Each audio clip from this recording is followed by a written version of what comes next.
Hello! Magandang umaga sa inyong lahat! Nandito si Kuya Tonix ninyo para magbigay ng kunting kaalaman.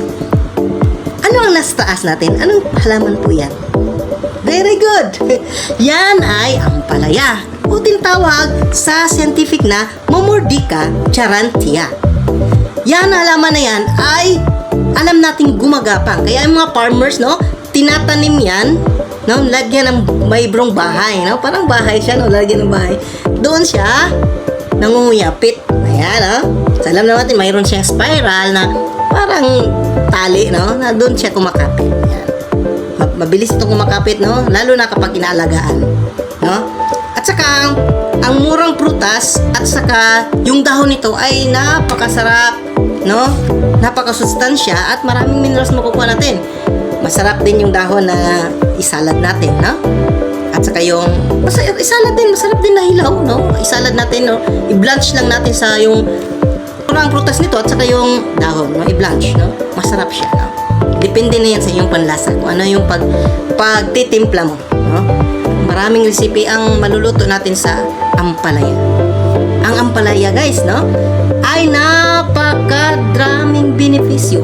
Isa na rito ay ito ay magiging supplement pababain ang ating sugar. Lalong-lalo na sa mayroong mga diabetes person, no? So, kaya kung mayroon kayong mga tataas na sugar dyan, mayroon kayong iniinda na diabetes, no? Sige na, umpisahan na natin. Kahit di natin katanggap-tanggap sa ating panglasang papait na lasa na yun, dahan-dahanin natin, masasanay rin tayo. Para yan sa kalusugan mo. Yan, no? So, simula ngayon, magkain na tayo ng ampalaya, ha? Ito na yung ampalaya naman, ang dahon nito ay mayaman sa vitamin B, no? Napaka-importante yung vitamin sa ating katawan.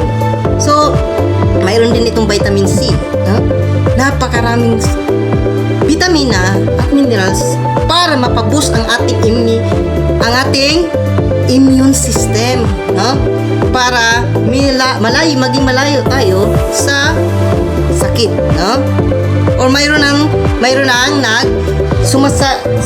humahad lang, no?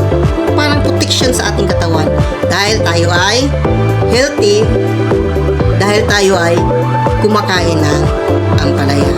So, yung hindi kumakain ng ampalaya dyan, umpisan mo nang kumain.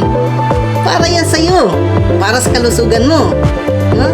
Marami. Pwede din yan na gawin natin na i-juicer natin, no? Tapos lalagyan ng kung anong mga ingredients na medyo matamis. Like honey, no? Para mawala medyo yung pait. So, alam niyo na napaka-benepisyo sa ating katawan. Napakalaking makukuha natin na benepisyo sa katawan natin ang halamang ampalaya. Kaya ngayon, isa na tayong kumain, ha?